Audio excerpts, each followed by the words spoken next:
हरे Krishna. Shri Radha Krishna centre में आपका स्वागत है। हम जो आज का सत्र ले रहे हैं बहुत ही महत्वपूर्ण सत्र है। इस सत्र में हम ये समझेंगे कि हमें जो दुख और पीड़ा होती है वो क्यों होती है और दुख पर उपाय क्या है।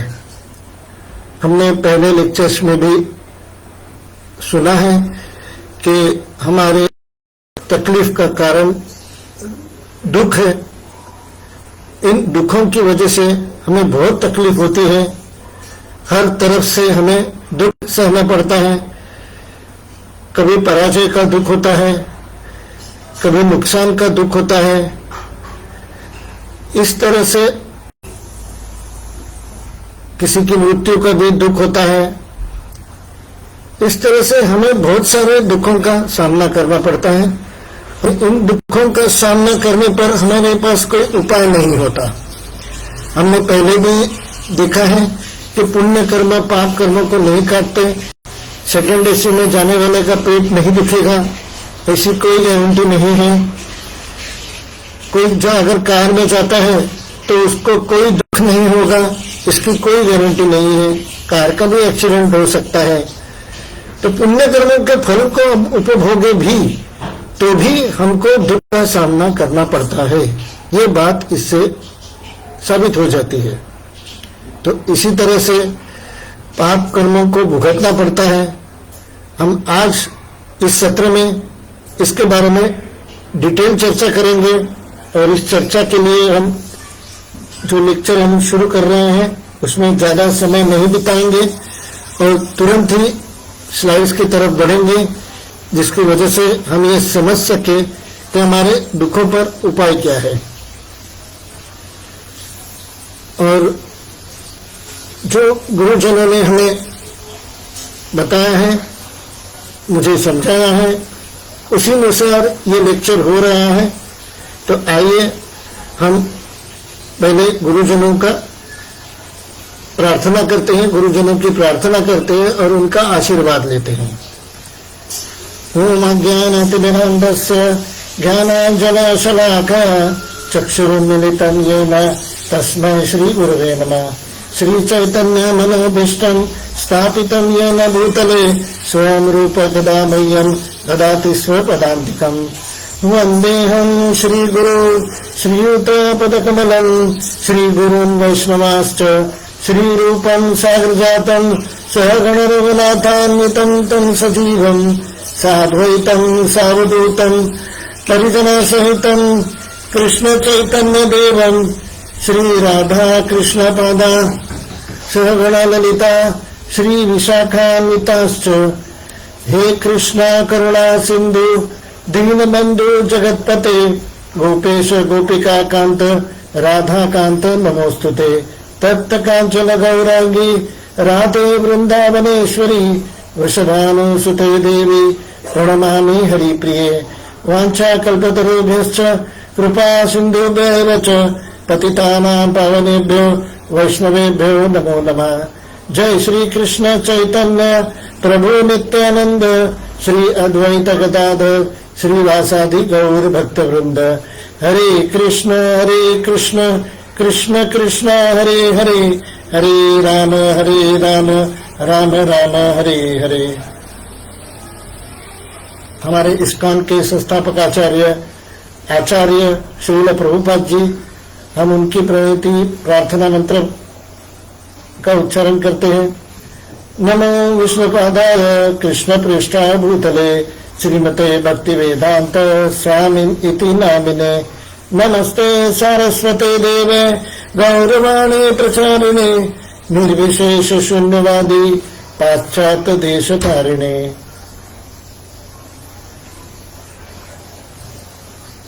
तो इस तरह से गुरुओं का आशीर्वाद लेने के पश्चात हम आज के सत्र की शुरुआत करते हैं। कृपया इस सत्र को ध्यान से सुनिए, देखिए और कोई भी अगर आपको डाउट हो तो आप जरूर, शंका हो इंस्ट्रक्शंस हो तो आप जरूर मुझे फोन या एसएमएस या व्हाट्सएप कर सकते हैं और मुझे मैसेज कर सकते हैं।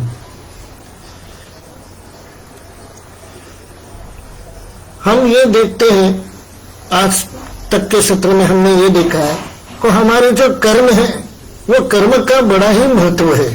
हम जो भी कर्म करते हैं उसी का फल हमको भुगतना पड़ता है, और उसी का फल या तो पुण्य कर्म होता है या तो पाप कर्म होता है। कुछ अच्छे कर्म होते हैं, कुछ बुरे कर्म होते हैं। अच्छे कर्मों का हमको फल भुगतना पड़ता है, हमारे जो सुख सुविधाएं प्राप्त होती हैं।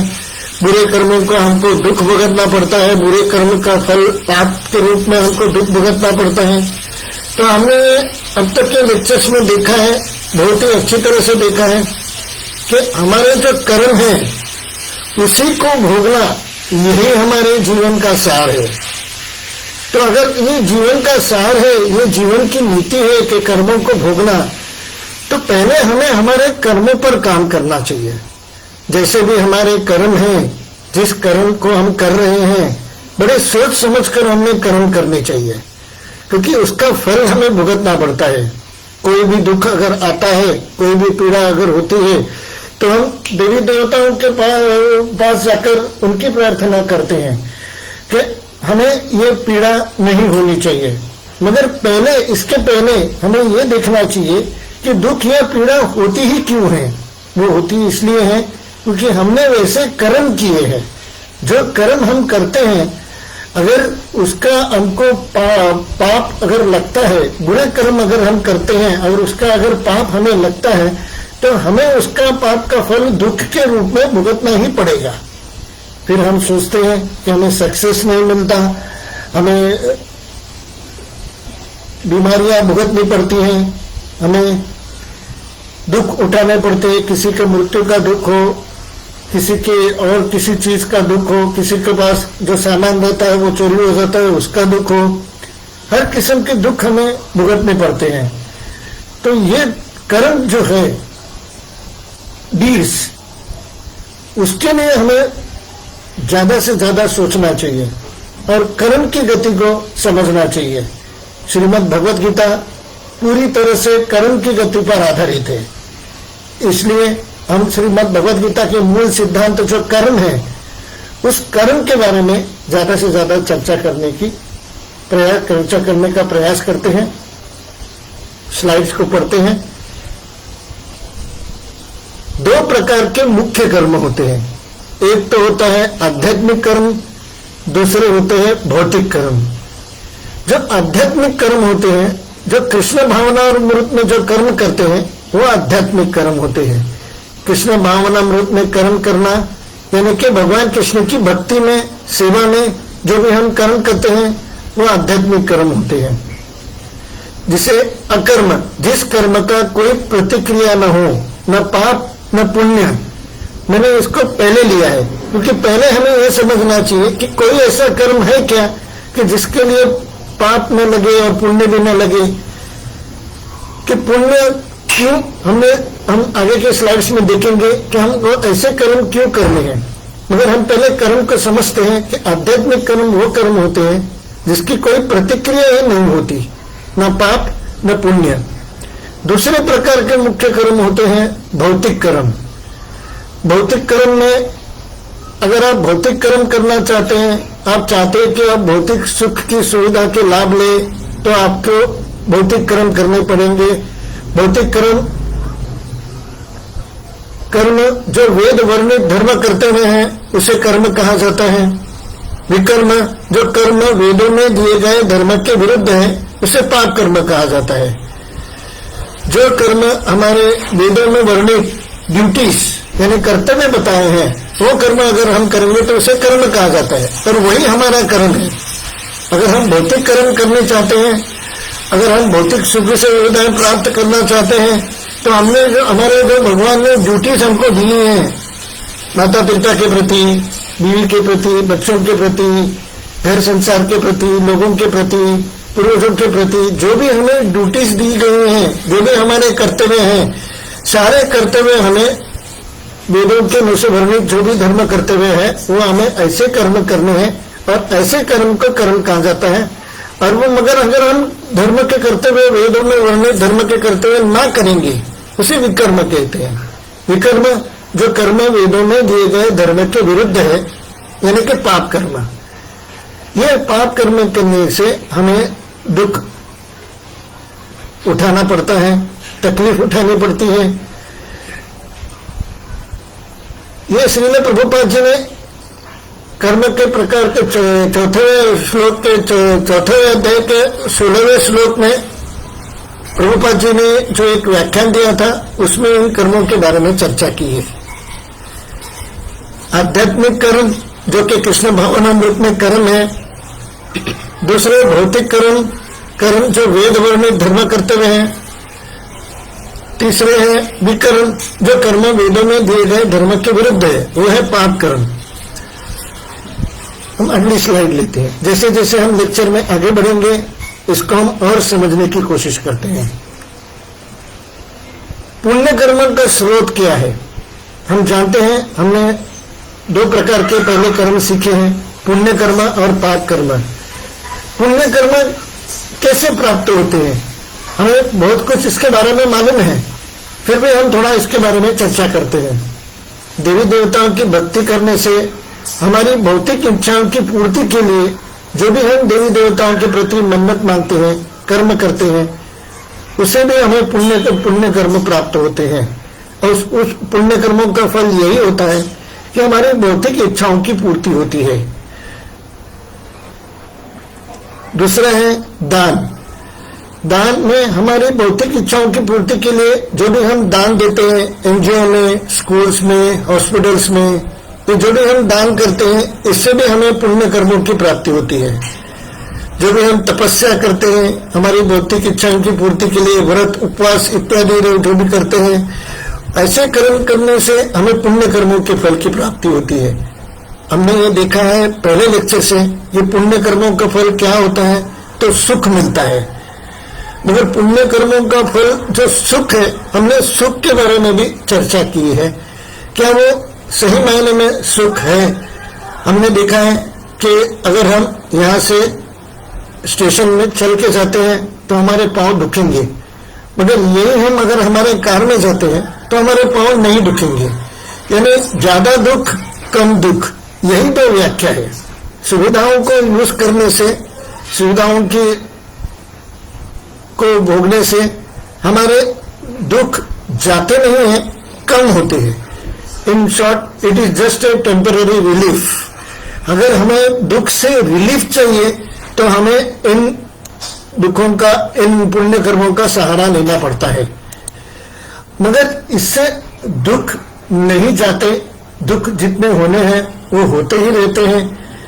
अगर इधर से हम सुविधा ली है और दुख थोड़े कम किए हैं, तो किसी और चीज से हमको दुख भुगतना पड़ता है। तो पुण्य कर्मों के तो हमने स्रोत देख लिए हैं। पुण्य कर्म अगर हमने किए हैं तो हमें सुख सुविधा बहुत प्राप्त होगी, हमारा जीवन सुख में कटेगा। अब जब सुख में कटेगा तो सिर्फ एंजॉय ही एंजॉय है। When there is an enjoy and entertainment, why to think about it even, but we should think one point. हमें ये बात सोचने की अत्यंत आवश्यक है कि ये सब भ्रम है। जिसको हम सुख समझते हैं वो भ्रम है। जो ज्यादा दुख है इसलिए हम उसको दुख समझते हैं, और हमारे दुख में थोड़ा रिलीफ मिला तो उसको हम सुख समझ बैठते हैं। जैसे कि मेरे शिक्षा गुरु ने मुझे एक बार एक उदाहरण दिया था। एक व्यक्ति को, एक खड़ा व्यक्ति है, उसके सामने पानी भरा हुआ ड्रम रखा हुआ है, और उसका मुंह, हम सर से बाल पकड़ के उसके मुंह को पानी के अंदर डुबा देते हैं।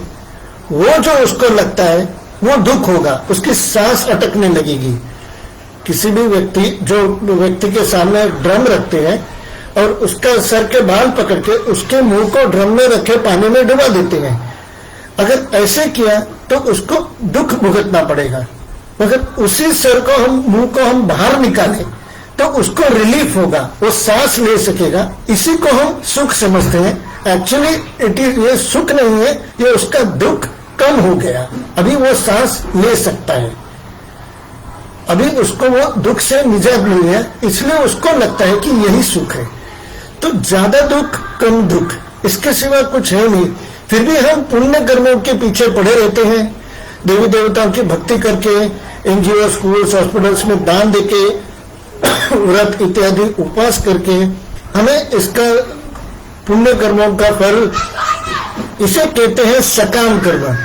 सकाम कर्म यानी मन में हमारा काम होने की भावना होती है।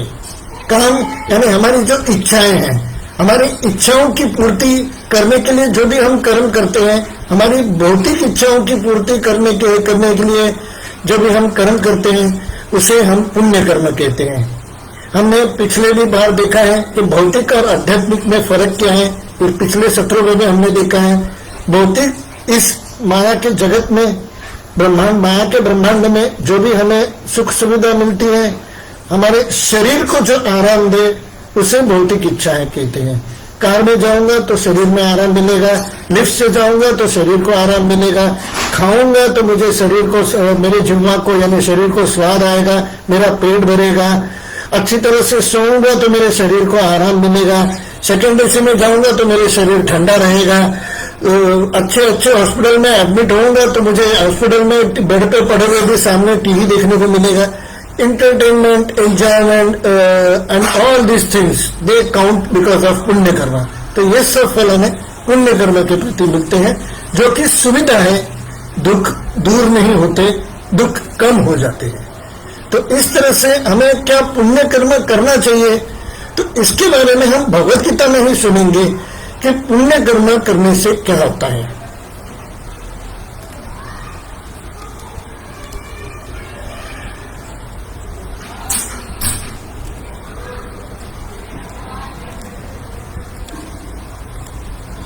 तो हम ये चार्ट हमने देखा है, पुण्य और पाप क्या है। भौतिक कर्म शरीर के सुख, पुण्य क्या है, जो शरीर का सुख ज्यादा मिलता है, तो इससे हमें स्वर्ग का सुख प्राप्त होता है, आहार निद्रा भय मैथुन में बढ़ोतरी हो जाती है। जैसे कि हमने पहले सूत्र में सुना था, हम ज्यादा से ज्यादा पशु की तरह जीते हैं।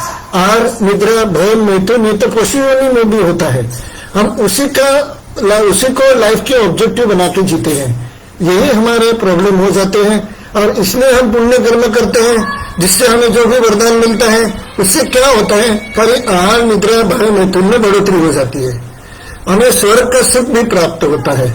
और जब हम पाप कर्म करते हैं, जिसे विकर्म कहा गया है, उससे क्या होता है, आहार निद्रा भय मैथुन में कमी आ जाती है। क्योंकि पाप कर्म करेंगे तो भगवान के शाप लगते हैं, शाप लगेंगे। अगर इधर आशीर्वाद लिखता है, वरदान मिलता है, तो उधर शाप भी मिलता है। तो क्या होता है कि आहार निद्रा भय मैथुन में क्षीण हो जाता है। हम देखते हैं कि किसी को, कोई गरीब आदमी भूखा है, उसको सोने के लिए बेड नहीं मिलता, वो जमीन पे चद्दर डाल के सोता है, उसको हर बार मृत्यु का भय लगता है, कोई आके उसके लूट लेगा वो भी भय लगता है। और मैथुन के प्रकार के लिए वो सिर्फ पत्नी के साथ ही करना चाहिए, वो भी उसे नहीं मिलता, बहुत ही कम मिलता है, उसके लिए वो तड़पता रहता है। तो पाप कर्म करें या पुण्य कर्म करें, एक बात तो साबित है कि जन्म मृत्यु जरा व्याधि और ये 3 प्रकार के दुख हमें भुगतने पड़ते हैं। जैसे कि हमने पहले लेक्चर में भी सुना है, हम आगे भी सुनेंगे। तो ये दुख तो हमें भुगतने ही पड़ते हैं। पुण्य कर्मों को अगर भोगे, सुविधा प्राप्त करें, तो भी बंधन का कारण बनते हैं, और जन्म मृत्यु जरा व्याधि का दुख हमको भुगतना ही पड़ता है। बार बार हमको जन्म लेना पड़ता है, बार बार हमारी मृत्यु होगी, बुढ़ापा होगा, बीमारियां होगी, और 3 प्रकार के जीवन में दुख हमको भुगतने ही पड़ेंगे। जैसे कि मैंने पहले लेक्चर में इसके विस्तृत जानकारी दी है, इस बार भी हम इसको अच्छी तरह से सुनेंगे। मगर पुण्य कर्म और पाप कर्म में एक ही होता है कि आहार निद्रा भय मैथुन कम ज्यादा होता है, मगर दोनों कर्म बंधन के कारण होते हैं। इसे कहते हैं भौतिक कर्म। या तो शरीर को सुख मिलेगा या तो दुख मिलेगा।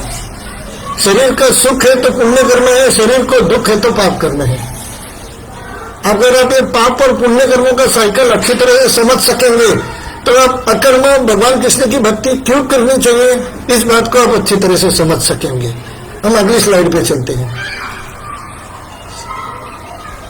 अध्याय 9 में परम दिव्य ज्ञान बताया है। इसमें भगवान ने पुण्य कर्मों के बारे में बताया है। देवी देवताओं की हम पूजा करते हैं, क्या वो सही करते हैं, हम इसके बारे में अभी चर्चा करते हैं।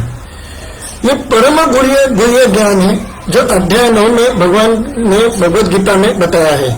इसमें यहाँ लिखा है श्री भगवान वाच, भगवान कृष्ण ने परम गुह्य ज्ञान बताया है। परम गुह्य ज्ञान इतने गुह्य ज्ञान, थोड़ा ज्यादा गुह्य ज्ञान और परम गुह्य ज्ञान, इससे कोई सीक्रेट नॉलेज नहीं हो सकता। परम top most secret knowledge in English. तो हम उसको समझने की कोशिश करते हैं। श्री भगवान उवाच एतेऽन्य देवता भक्ता यजन्ते श्रद्धयान्विता तेमपि मामेव कौन्तेय यजन्ते अविधिपूर्वकम्।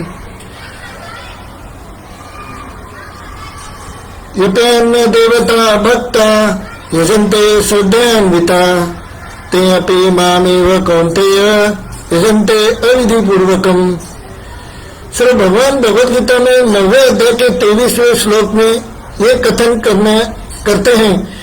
हम इसका हिंदी अनुवाद जो कि श्रील प्रभुपाद जी ने हमें बताया है, इस डिवाइन ग्रेस ऐसे भक्तिवेदांत स्वामी प्रभुपाद की जय, हम उसका भावार्थ देखने की कोशिश करते हैं। श्री भगवान ने कहा, हे कुंती पुत्र, जो लोग अन्य देवताओं के भक्त हैं और उनकी श्रद्धा पूर्वक पूजा करते हैं, वास्तव में वे भी मेरी पूजा करते हैं, किंतु वे ये त्रुटिपूर्ण ढंग से करते हैं। भगवान कृष्ण कहते हैं इस श्लोक में कि जो भी हम अन्य देवी देवताओं की पूजा करते हैं, जिसके वजह से हमें पुण्य की प्राप्ति होती है और इस भौतिक जीवन में जीने के लिए सुख सुविधाएं प्राप्त होती है, वो पुण्य कर्म जो देवताओं की पूजा करने से होता है, उसके बारे में भगवान क्या कहते हैं? भगवान कृष्ण ये कहते हैं, हे कुंती पुत्र, जो लोग अन्य देवताओं के भक्त हैं और उनकी श्रद्धा पूर्वक पूजा करते हैं, वास्तव में वे भी मेरी पूजा करते हैं, किंतु वे ये त्रुटिपूर्ण ढंग से करते हैं, मतलब अविधि पूर्वकम। किसी भी चीज को, देवी देवताओं की पूजा को, व्रत उपवास को अगर हम पूजा संपन्न करते हैं तो हम किसी ब्राह्मण को बुलाते हैं। हम खुद नहीं क्यों करते हैं? क्योंकि हमको इसका प्रोसीजर यानी विधि विधान, वेदों में वर्णित विधि विधान हमें पता नहीं होते। तो इसलिए हमको जो वेदों के अगर विधि विधानों से पूजा करना है तो हमको ब्राह्मण को बुलाना पड़ता है। मगर यहाँ जो बताया गया है कि किंतु ये भगवान कृष्ण की पूजा, अगर हम देवी देवताओं की पूजा करें तो भी भगवान कृष्ण की ही पूजा होती है, किंतु वे ये त्रुटिपूर्ण ढंग से करते हैं। ये शब्द बहुत ही महत्व रखता है, त्रुटिपूर्ण, यानी it is wrong, it is they are doing it in a wrong procedure. They are also devoting Krishna, but actually it is in a wrong procedure. तात्पर्य में हम चर्चा करते हैं। श्री कृष्ण का कथन है, जो लोग अन्य देवताओं की पूजा में लगे होते हैं वे अधिक बुद्धिमान नहीं होते। यद्यपि ऐसी पूजा अप्रत्यक्षता मेरी पूजा है, यानी हम इसके मार्ग से हम भगवान की ही पूजा करते हैं। उदाहरणार्थ, जब कोई मनुष्य वृक्षों की जड़ों में पानी न डालकर उसकी पत्तियों तथा टहनियों में डालता है तो वह ऐसा इसलिए करता है क्योंकि उसे पर्याप्त ज्ञान नहीं होता या वो नियमों का ठीक से पालन नहीं करता। इसी प्रकार शरीर के विभिन्न अंगों की सेवा करने का अर्थ है अमाशय यानी पेट में भोजन की पूर्ति करना। तो अगर हम देवी देवताओं की भी पूजा करें तो भगवान यहाँ स्वयं बताते हैं कि हम श्री भगवान कृष्ण की ही पूजा करते हैं, मगर वो करते हैं अविधि पूर्वकम। जब भी भगवान कृष्ण कहते हैं ऐसे मेरी पूजा होती है, मगर वो भी अविधि पूर्वकम होती है। तो ऐसे अविधि पूर्वक अगर हम किसी की सेवा करें तो हमें उसका कितना लाभ हो सकता है। भले ही हम देवी देवताओं की पूजा करके अगर हम सुख सुविधाएं प्राप्त करते हैं तो कभी क्या ये विधि पूर्वक है? भगवान कहते हैं त्रुटिपूर्ण है। हम अगली स्लाइड लेते हैं।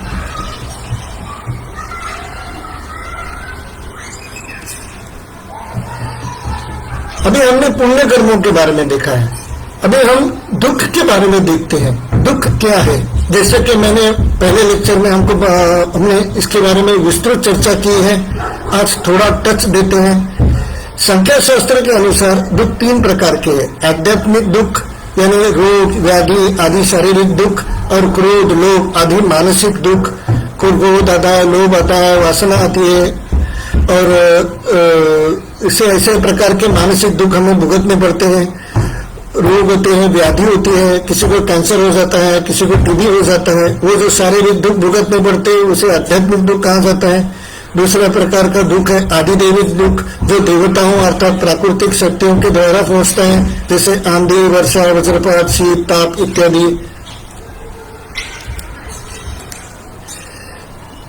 और तीसरा है आदि भौतिक, वो है जो स्थावर जंगम यानी मनुष्य, पशु, पक्षी, सांप, मच्छर आदि जीव के द्वारा पहुंचता है।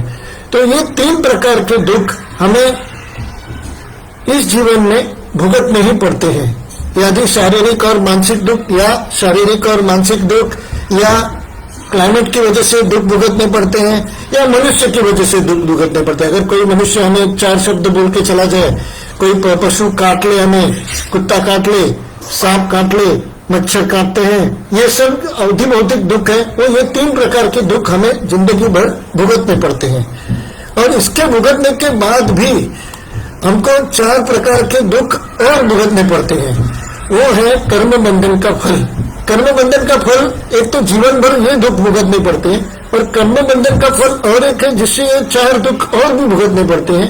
जन्म, मृत्यु, जरा, व्याधि। जन्म, हमारे जन्म के वक्त माँ के गर्भ में हमें बहुत सारे दुख भुगतने पड़ते हैं, जिसके बारे में श्रीमद् भागवतम में बहुत विस्तृत जानकारी दी है। मृत्यु के वक्त भी 1000 बिच्छू के काटने जितना दुख होता है। जरा मतलब बुढ़ापा में दुख भुगतना पड़ता है। इसका मुझे विवेचन देने की, व्याख्यान देने की कोई जरूरत नहीं है। आप सभी जनों को पता है कि बुढ़ापे में कितने प्रकार के दुख भुगतने पड़ते हैं। व्याधियां, बीमारियों में कितने दुख भुगतने पड़ते हैं। बीमारी तो है ही है, मतलब बराबर हॉस्पिटल मिलना, बराबर बीमारी का डायग्नोसिस टाइम पे होना, कितने सारे कष्ट होते हैं। ये नहीं है कि ऑपरेशन करते वक्त कष्ट, अच्छा डॉक्टर मिलना, बराबर बीमारी का डायग्नोसिस होना, बराबर दवाइयों का असर होना, उसमें व्यक्ति को डायबिटीज है कि अनेक ऐसे प्रकार के दुख हमें व्याधियों की वजह से भुगतने पड़ते हैं। तो ये जो दुख है, इसके पहले जो 3 दुख हमने देखे, ये जीवन के व्यतीत करते हुए दुख है। मगर जब हम मृत्यु को प्राप्त होते हैं तो ये जन्मांतर के दुख भी हमें भुगतने पड़ते हैं। ये 4 प्रकार के दुख है, जन्म, मृत्यु, जरा, व्याधि। ये दुख हमें जन्म जन्म तक भुगतने पड़ते हैं। ये लाइफ साइकिल, ये साइकिल, ये बर्थ एंड डेथ का साइकिल हमको भुगतना ही पड़ते हैं, एक के बाद एक। तो कर्म, जो पुण्य कर्म, पाप कर्म हम करते हैं, तो ये कर्म बंधन का फल होता है, जैसे कि मैंने पिछले स्लाइड में दिखाया है।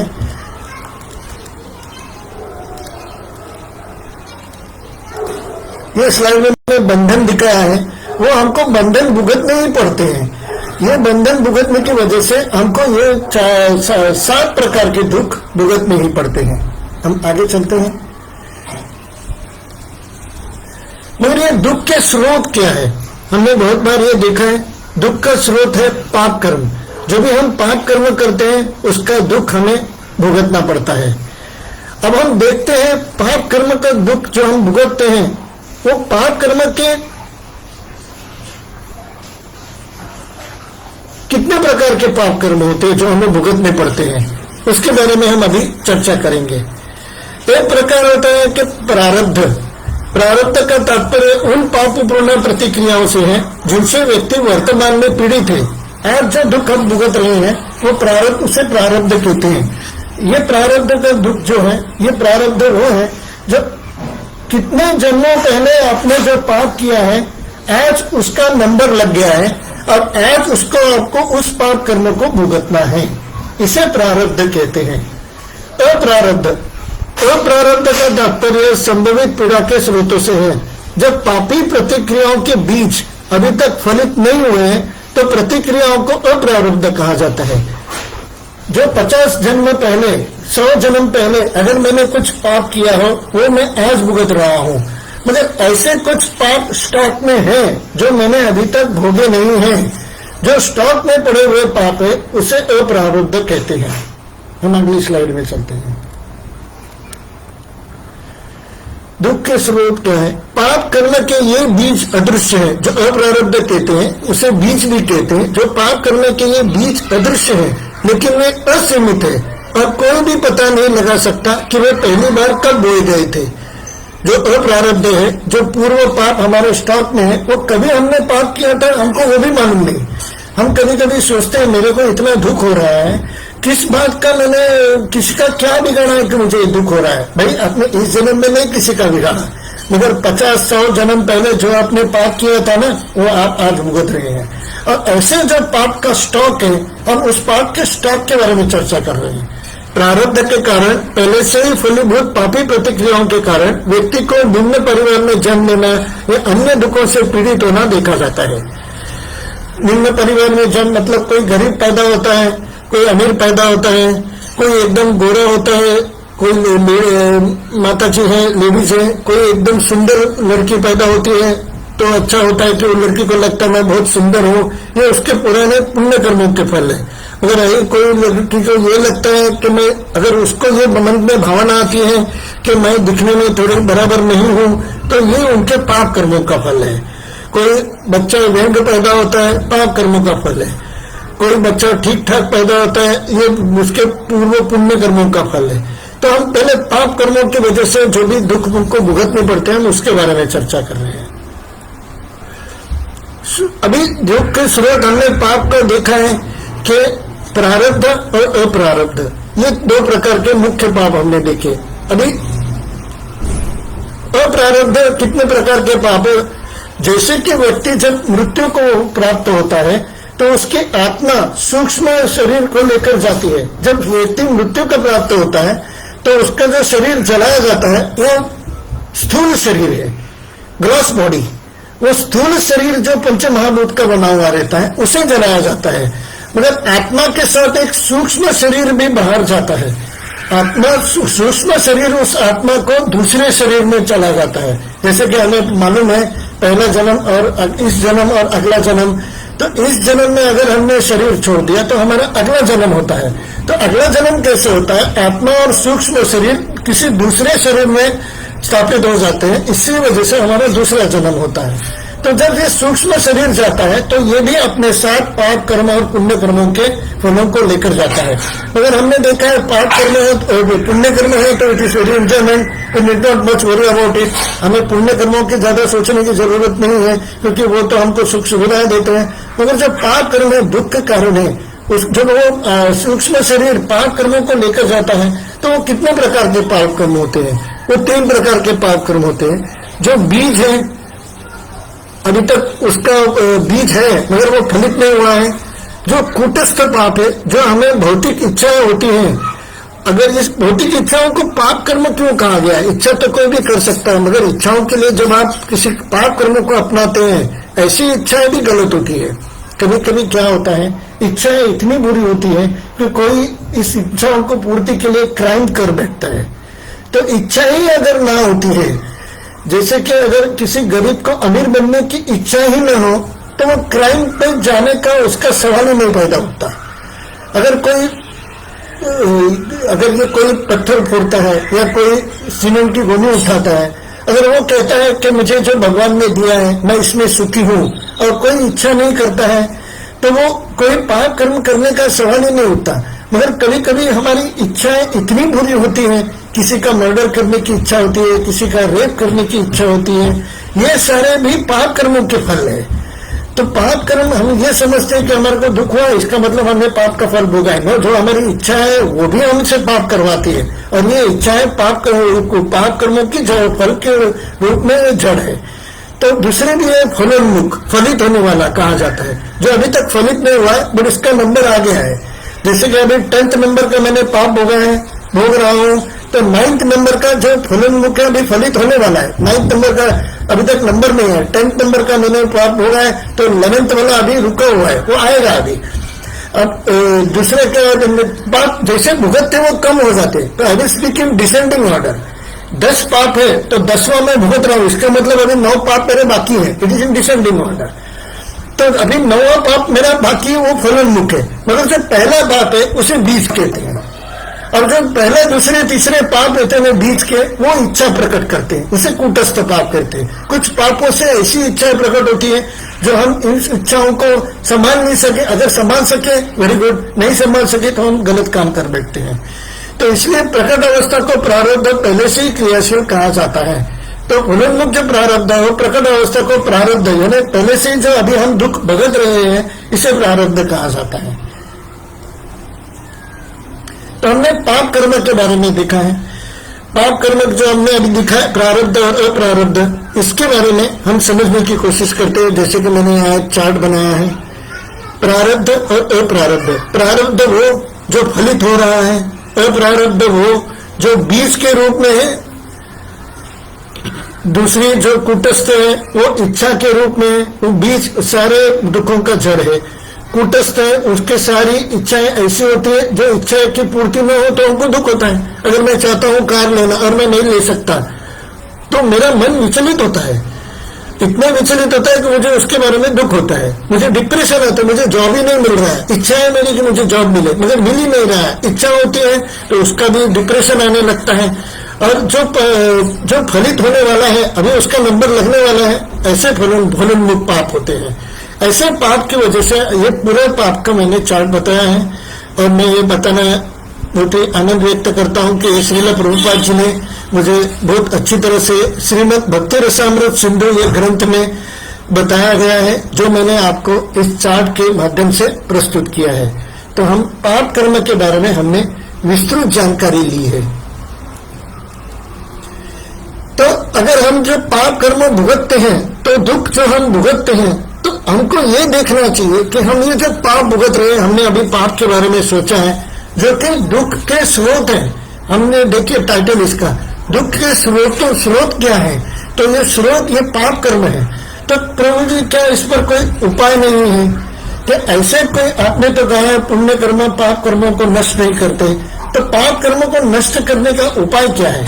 तो अगर मैं ये सत्र आपके सामने प्रस्तुत कर रहा हूं तो डेफिनेटली मैं आपको प्रॉब्लम में डाल के छोड़ नहीं दूंगा। आपको मैं बताऊंगा कि पाप कर्मों को नष्ट कैसे किया जाता है। श्रीमद् भगवद गीता में एक बहुत ही भगवान वाच के श्लोक है, भगवान ने बताया हुआ एक अच्छा श्लोक है, जो भगवान खुद इस सारे पापों की जिम्मेदारी लेते हैं। There is nothing more beautiful than this. भगवान इन सारे पापों की जिम्मेदारी लेते हैं। भगवान कृष्ण इन सारे पापों की जिम्मेदारी लेते हैं। और वो श्रीमद् भगवद गीता में जो भी भगवान की वाणी है, वो भगवान स्वयं अपने मुख से बता रहे हैं अर्जुन को, सर्वधर्मान् परित्यज्य माम एकम शरणं व्रज अहं त्वां सर्व पापेभ्यो मोक्षयिष्यामि मा शुचः। भावार्थ समझते हैं, आपको बड़ा आनंद आएगा। श्लोक का फिर से उच्चारण करते हैं, सर्वधर्मान् परित्यज्य माम एकम शरणं व्रज अहं त्वां सर्व पापेभ्यो मोक्षयिष्यामि मा शुचः। इस श्लोक का हम भावार्थ समझने की कोशिश करते हैं। बड़ा ही सुंदर श्लोक है। जब ये श्लोक पढ़ता हूं तो ऐसे लगता है चलो भाई, जो भी मेरे दुख है इसका इलाज मेरे सामने पड़ा हुआ है। अब बस बात इतनी सी है कि मैं कैसे इसको अपनाऊं, कैसे इसको इम्प्लीमेंट करूं और इम्प्लीमेंट करके इसके पापों से, सारे दुखों से निजात पाऊं, सारे दुखों को समाप्त कर दूं। बस यही करने में मैं लगा हुआ रहता हूं। आपको भी ये समझाता हूं भावार्थ में, समस्त प्रकार के धर्मों का परित्याग करो और मेरी शरण में आओ, मैं समस्त पापों से तुम्हारा उद्धार करूंगा, डरो मत। कितना भगवान रिस्पॉन्सिबिलिटी ले रहे हैं। कोई मंत्री रिस्पॉन्सिबिलिटी नहीं ले रहा है, कोई पार्टी बीजेपी रिस्पॉन्सिबिलिटी नहीं ले रही है, कोई अन्य पार्टी रिस्पॉन्सिबिलिटी नहीं ले रही है, कोई व्यक्ति रिस्पॉन्सिबिलिटी नहीं ले रहा है, कोई इस भौतिक जीव का रिस्पॉन्सिबिलिटी नहीं ले रहा है। भगवान कृष्ण ऐसे हैं, इतने कृपालु हैं, इतने दयालु हैं, इतनी उनमें करुणा है, तो वो बोलते हैं अगर आप मेरी शरण में आओगे तो मैं सारे पापों से उद्धार कर दूंगा, सारे पापों का नाश कर दूंगा। और अगर पापों का नाश हो गया तो दुख का जो स्रोत है वो, अगर पाप ही नष्ट हो गए तो हमें दुख का कोई सवाल ही नहीं उठता। तो हमारे जो कर्म है, हम अगर ये सोच कर करें कि हमसे पाप न हो, वैदिक धर्मों के अनुसार ही हम कर्म करें, हमसे पाप न हो, और जो भी पिछले जन्म में हमने पाप किए हैं तो उसका भी नाश होना चाहिए। तो हमें भगवद गीता का ये 18वें अध्याय का 66वें श्लोक पे हमने ज्यादा ध्यान देना चाहिए, जिसमें भगवान कृष्ण ने खुद ने कहा है, सर्वधर्मान् परित्यज्य माम एकम शरणं व्रज अहं त्वां सर्व पापेभ्यो मोक्षयिष्यामि मा शुचः। समस्त प्रकार के धर्मों का परित्याग करो और मेरी शरण में आओ, मैं समस्त पापों से तुम्हारा उद्धार कर दूंगा, डरो मत। हम इसका तात्पर्य बहुत ही ध्यान से सुनेंगे, क्योंकि ये श्लोक मुझे भगवत गीता का बहुत ही महत्वपूर्ण है। सारी भगवत गीता ही महत्वपूर्ण है, मगर अगर कोई पाप को, वो मेरे दुख को डायग्नोसिस करके मुझे इसका इलाज भी बता देता है, तो भगवान के बिना कौन इतना अच्छा डॉक्टर हो सकता है। मेरे को सादा बुखार आता है तो मैं डॉक्टर के पास चला जाता हूँ और 600,000 रुपया खर्च करता हूँ। यहाँ जो ज्ञान मिल रहा है, सारे जीवन में अगर हमको दुख है, अगर उसके दुख का कोई एक प्रॉपर सोल्यूशन मिले, वन टाइम सोल्यूशन मिले, तो ये सोल्यूशन हमें इस भगवत गीता के श्लोक में प्राप्त होता है। मैं तो हमेशा सोचता हूँ कि मैं बीमार हूँ, ये बीमारी बार बार होती है, कोई ये उपचार करो कि वो उपचार करो ताकि मुझे इसमें वन टाइम सोल्यूशन मिले। तो ये उसका वन टाइम सोल्यूशन मुझे दिख रहा है, मुझे सामने समझ में आ रहा है, और मैं विश्वास क्यों न करूं। ये भगवान कृष्ण ने स्वयं भगवत गीता में कहा है। चलिए हम तात्पर्य पढ़ते हैं। भगवान ने अनेक प्रकार के ज्ञान तथा धर्म की विधियां बताई है। पर ब्रह्म का ज्ञान, परमात्मा का ज्ञान, अनेक प्रकार के आश्रमों, 4 आश्रम होते हैं, ब्रह्मचर्य आश्रम, गृहस्थाश्रम, वानप्रस्थाश्रम, संन्यासाश्रम तथा वर्ण, ब्राह्मण, क्षत्रिय, वैश्य, शूद्र, 4 आश्रम और 4 वर्णों का ज्ञान, संन्यास का ज्ञान। हम कभी कोई कहते हैं हम संन्यास लेके हिमालय में चले जाएंगे, संन्यास का ज्ञान, अनासक्ति, या हमको लगता है कि हम संन्यास लेंगे और हिमालय में चले जाएंगे तो हमको इस माया के जगत का हवा नहीं लगेगी। इंद्रिय तथा मन का संयम, हम मन को संयमित करेंगे तो हमको हमारे पाप नष्ट हो जाएंगे। ध्यान भी कुछ लोग मेडिटेशन करते हैं ताकि इससे पाप कर्म चले जाए, आदि का ज्ञान। ये सारा ज्ञान उन्होंने अनेक प्रकार से, नाना प्रकार के धर्मों का वर्णन किया है। अब भगवत गीता का सार प्रस्तुत करते हुए भगवान कहते हैं कि हे अर्जुन, अभी तक बताई गई सारी विधियों का परित्याग करके अब केवल मेरी शरण में आओ। इस शरणागति से वो समस्त पापों से बच जाएगा, क्योंकि भगवान स्वयं उसकी रक्षा का वचन दे रहे हैं। ये कोई व्यक्ति वचन नहीं दे रहा है, भगवान स्वयं गीता में वचन दे रहे हैं कि आप तुम डरो मत, मैं सारे पापों से तुमको बचाऊंगा और तुम्हें मुक्ति भी दूंगा। क्या कहना है इस भगवत गीता के श्लोक का, क्या कहने। अगर ये श्लोक भगवत गीता में, जैसे कि मैंने हमेशा बताया है, इस्कॉन में हमारे खुद के विचार हम प्रकट नहीं करते।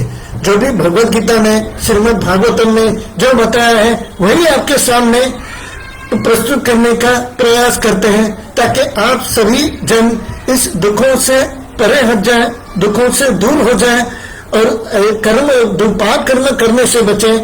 हम आगे भी एक श्लोक का वर्णन देखते हैं। हम इस जो तात्पर्य है वो आगे भी कंटिन्यूड है। धर्म की विविध विधियां हैं जो भी वेदों में बताई है, और ज्ञान, ध्यान योग आदि जैसे शुद्ध करने वाले अनुष्ठान हैं। लेकिन जो कृष्ण के शरणागत हो जाता है उसे इतने सारे अनुष्ठानों का पालन की आवश्यकता नहीं रह जाती।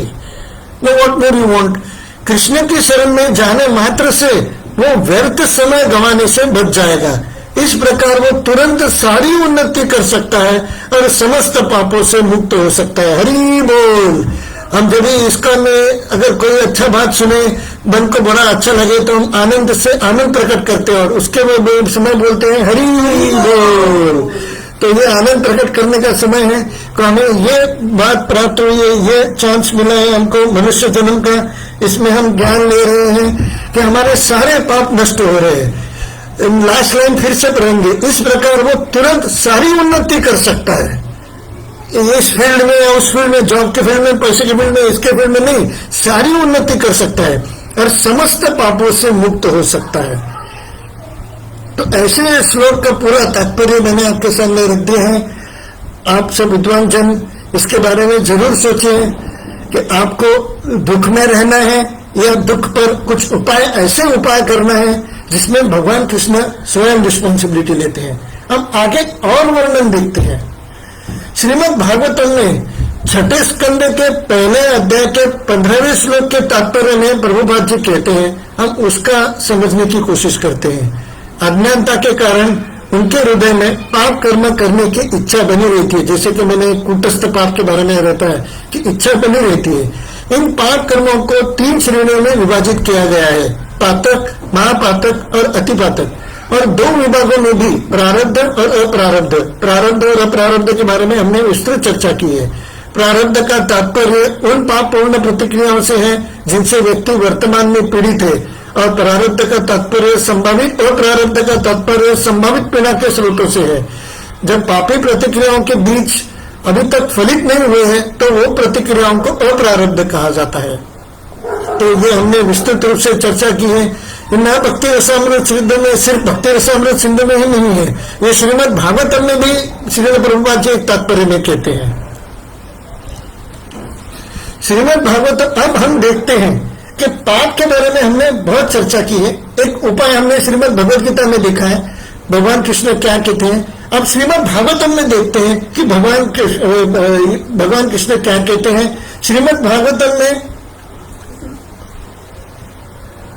भगवान कृष्ण विदुर को बताते हैं, जो उद्धव जी, भगवान कृष्ण उद्धव जी को बताते हैं। जब भगवान कृष्ण उद्धव जी को बताते हैं, वो क्या कहते हैं, यथाग्नि संसमुद्धार्ची करोते धांसी भस्मसात् तथा मदविषया भक्तिर उदयमाना से कृष्ण सह।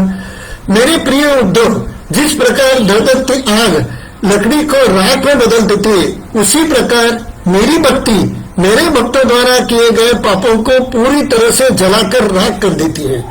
11वें स्कंद में 14वें अध्याय में 19वां श्लोक है, जिसमें भगवान कृष्ण उद्धव को कहते हैं, मेरे प्रिय उद्धव, जिस प्रकार धधकती आग लकड़ी को राख में बदल देती है, उसी प्रकार मेरी भक्ति मेरे भक्तों द्वारा किए गए पापों को पूरी तरह से जलाकर राख कर देती है। पूरी तरह से मतलब क्या? खाली कूटस्थ पाप नहीं, खाली बीज पाप नहीं, खाली क्रियामय नहीं, खाली प्रारब्ध नहीं, प्रारब्ध अप्रारब्ध कूट बीज जड़ सारे पापों को नष्ट करते हैं। तो पाप करने की प्रवृत्ति भी नष्ट हो जाती है।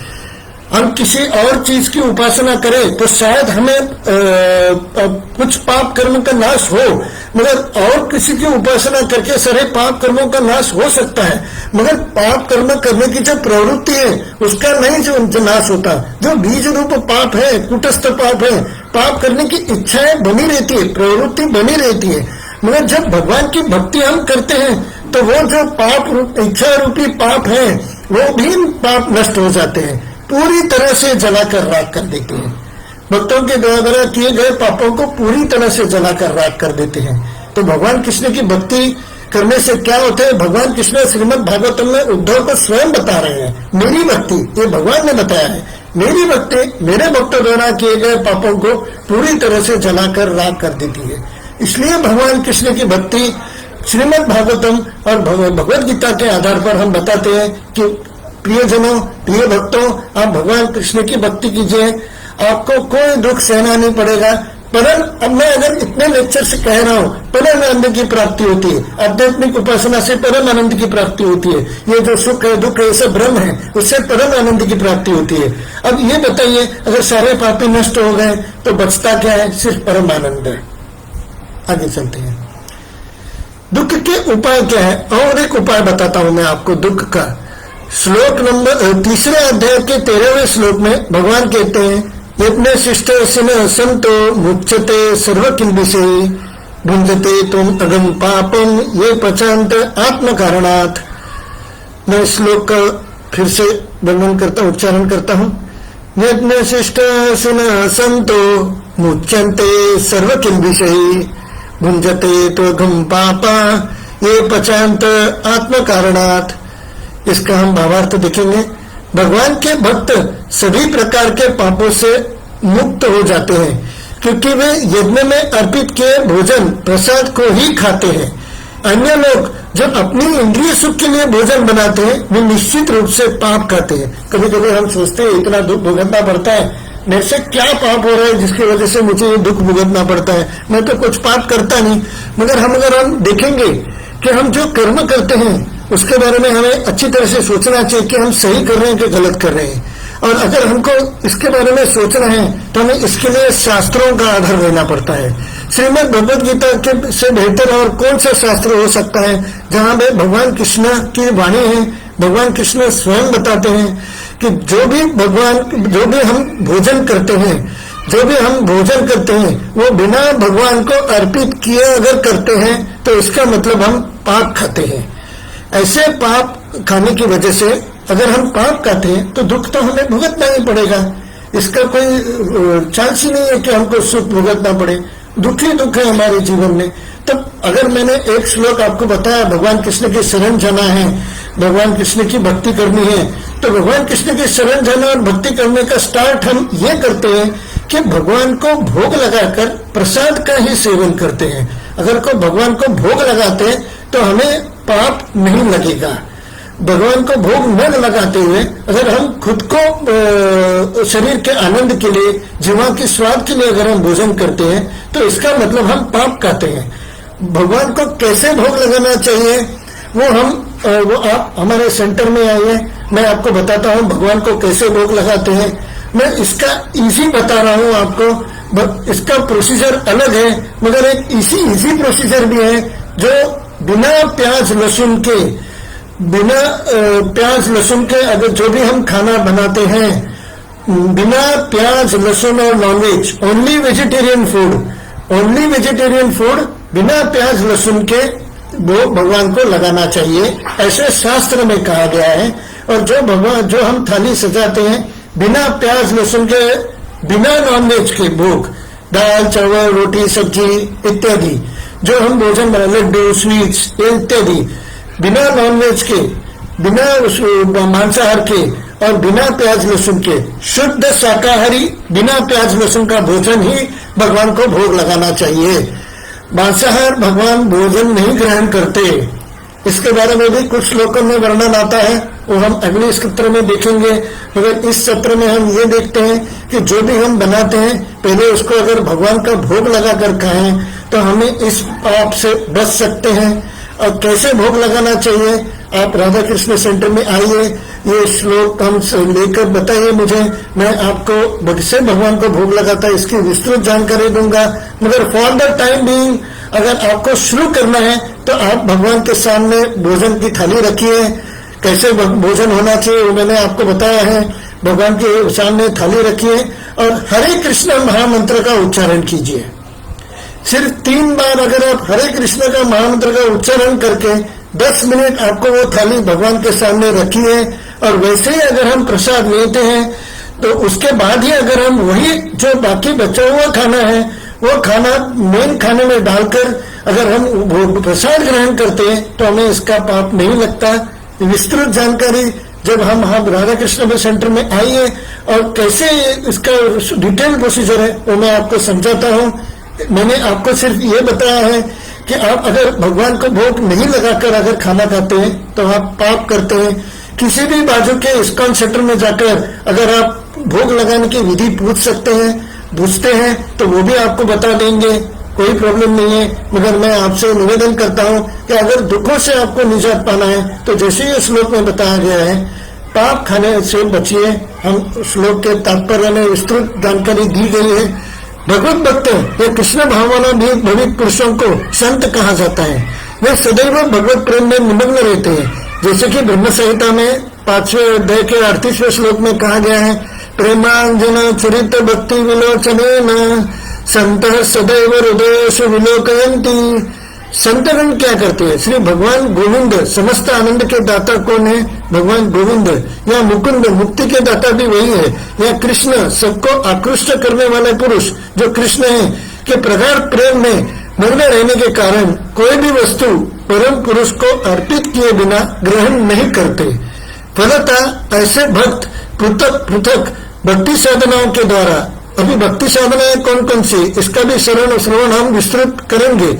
मगर पहले हम इधर समरी में देखते हैं। यथा श्रवण कीर्तन स्मरण अर्चन आदि के द्वारा यज्ञ करते हैं। मतलब श्रवण करना भी एक यज्ञ है, कीर्तन करना भी एक यज्ञ है।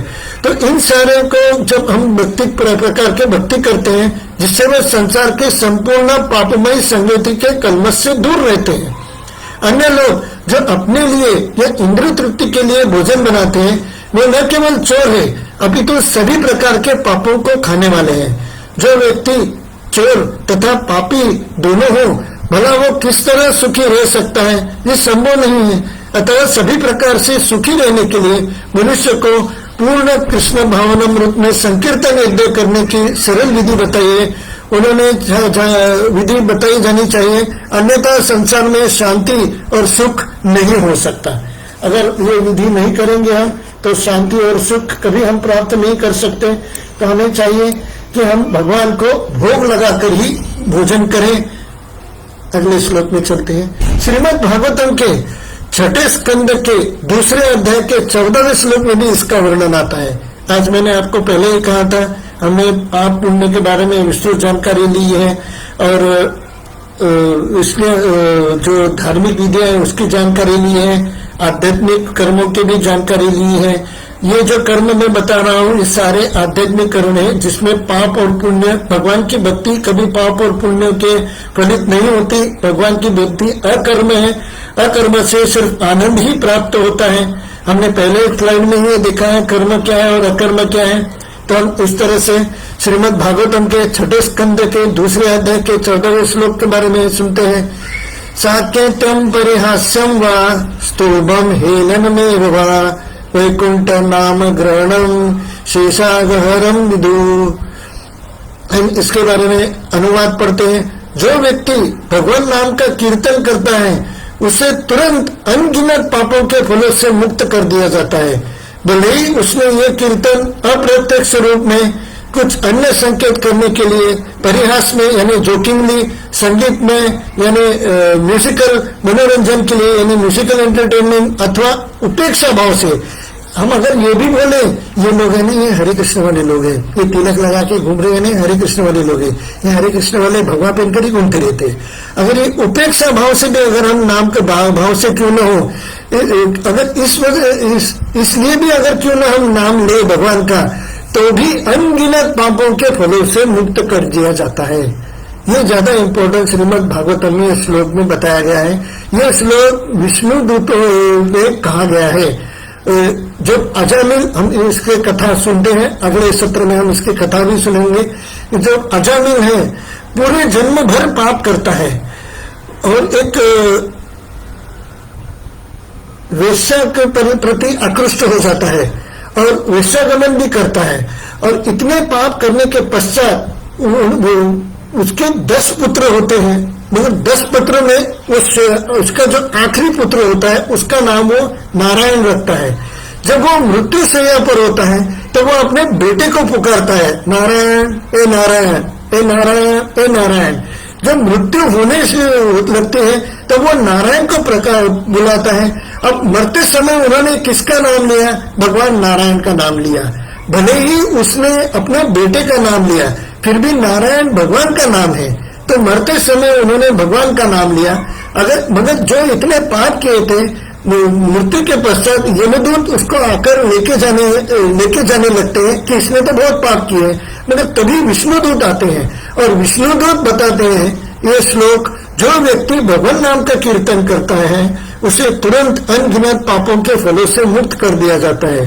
भले ही उसने ये कीर्तन अप्रत्यक्ष रूप में, परिहास में, संगीत में मनोरंजन के लिए अथवा उपेक्षा भाव से क्यों न किया हो, इसे शास्त्रों में पारंगत सभी विद्वान पंडित में स्वीकार करते हैं। ऐसे श्री विष्णुदूत बताते हैं हमें यमराज को कि इसका पाप तो सारे नष्ट हो गए हैं, हम इसको दंड नहीं दे सकते क्योंकि इसने मृत्यु के समय भगवान का नाम लिया है।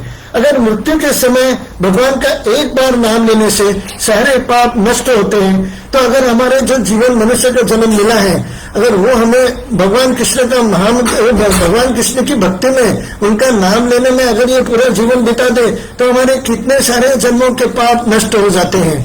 अगर ये एक बार नाम लेने का फल है तो हम जो जाप करेंगे, अगर माला पर जाप करेंगे, भगवान कृष्ण का नाम लेंगे, उनका कीर्तन करेंगे, ये भगवत गीता आप सुन रहे हैं, इसके वजह से भी आपके सारे बहुत सारे पाप कर्म नष्ट हो जाते हैं। जैसे कि मैंने इसके पिछले श्लोक में बताया, श्रवण करने से भी पाप नष्ट हो जाते हैं। आप जो मैं भगवत गीता का सत्र ले रहा हूँ वो आप श्रवण कर रहे हैं, इस श्रवण करने से भी सारे पाप नष्ट हो जाते हैं।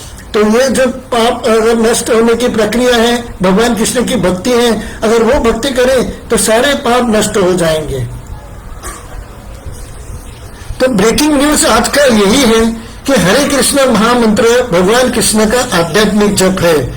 ये महामंत्र कौन सा है? हरे कृष्ण कृष्ण कृष्ण हरे हरे, हरे राम राम राम हरे हरे। हमारे इस्कॉन में एक रूल है कि कम से कम 16 माला तो इस जाप के मंत्र का होना चाहिए। इस मंत्र के जाप की कम से कम 16 माला तो हमें करनी चाहिए। पाप का नाश कैसे करें, इसका ये एक इजी उपाय है कि इन मंत्रों का हम जाप करें तो हमारे भगवान कृष्ण की भक्ति हो जाती है। ये जो कर्म है ये आध्यात्मिक कर्म है, क्योंकि ये आध्यात्मिक जप है।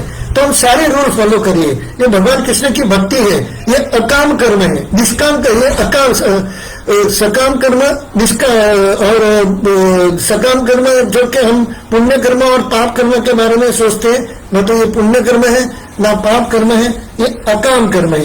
ये अकाम कर्म भी हो जाता है जिसका न कोई पाप लगता है न पुण्य, तो फिर इसका जाप करें क्यों? इससे परम आनंद की प्राप्ति होती है। आध्यात्मिकता के अपनाने से, आध्यात्मिक जप करने से हमें परम आनंद की प्राप्ति होती है। ये परम आनंद अगर हमें प्राप्त करना है तो हमें इस मंत्र का बारंबार जप करना है। एक मंत्र का जाप करने से हमें भगवान कृष्ण की भक्ति प्राप्त होती है। ज्यादा से ज्यादा हम भक्ति करने लगते हैं। जितना हम भगवान कृष्ण की भक्ति करेंगे सारे पापों का नाश होगा और हमें पाप भुगतने नहीं पड़ेंगे। हमने जीवन भर बहुत पापों के दुख भोगे हैं, कभी बीमारियां, कभी कोर्ट कचहरियां, कभी पुलिस स्टेशन, कभी डिवोर्स केस, कभी लॉस होता है, कभी और केस होते हैं, कभी हमको ज्यादा खर्चे होते हैं, वो भी हमको दुख भुगतना पड़ता है, कभी हॉस्पिटलाइजेशन, कितने सारे दुख है। इतने सारे दुख तो क्या, ट्रेन में खड़ा रह के जाना भी एक प्रकार का दुख है। हम सारे दुख इसलिए भुगत रहे हैं कि हमको पाप कर्म हमने किए हुए हैं और उन चीजों को हम भुगत रहे हैं। अब भगवान की दया से, भगवान की कृपा से हमें ये मिला है, आपके समक्ष मैं प्रस्तुत कर रहा हूँ। ये ज्यादा डिटेल में मैंने स्लाइड्स दिए हैं आपको, ज्यादा डिटेल में मैंने आपके साथ चर्चा की है। ये चर्चा समझकर हम आगे अगर उसके ऊपर कोई उपाय ढूंढे तो मैंने उपाय भी आपको बताया है। ये हरे कृष्ण महामंत्र सारे पापों का नाश करने वाला है।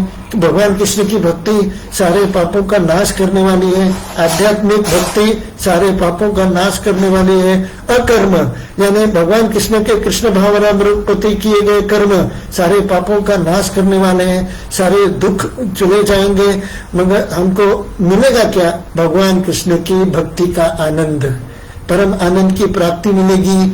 भगवान कृष्ण की भक्ति करने से भगवान प्रसन्न होंगे।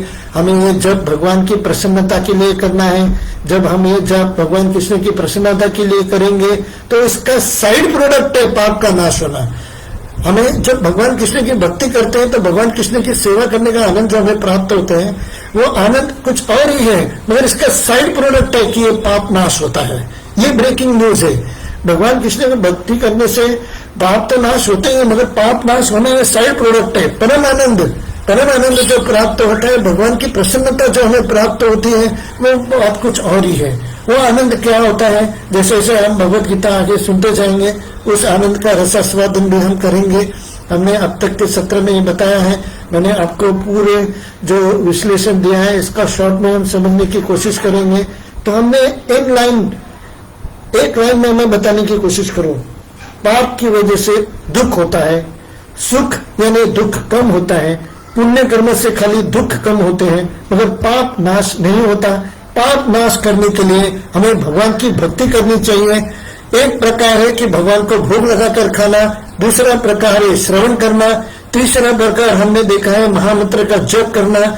महामंत्र का जप करने से सारे भगवान कृष्ण की भक्ति करने से हमारे सारे पाप नष्ट हो जाते हैं। ये आज के सत्र का सार है। किसी को अगर इसके बारे में कुछ डाउट है तो कृपया आप इस नंबर पे 9049020007 इस नंबर पे आप मैसेज कर सकते हैं, जो कि हर स्लाइड के नीचे दिया गया है। कोई भी डाउट आप पूछ सकते हैं। अब राधा कृष्ण सेंटर में आइए और ये आध्यात्मिक साधना करिए, जिसकी वजह से आपको सारे पापों से निजात पाओगे, सारे दुख आपके खत्म हो जाएंगे और भगवान कृष्ण की भक्ति का परम आनंद प्राप्त होगा। हरे कृष्ण कृष्ण कृष्ण हरे हरे, हरे राम राम राम हरे हरे। श्रील प्रभुपाद की जय।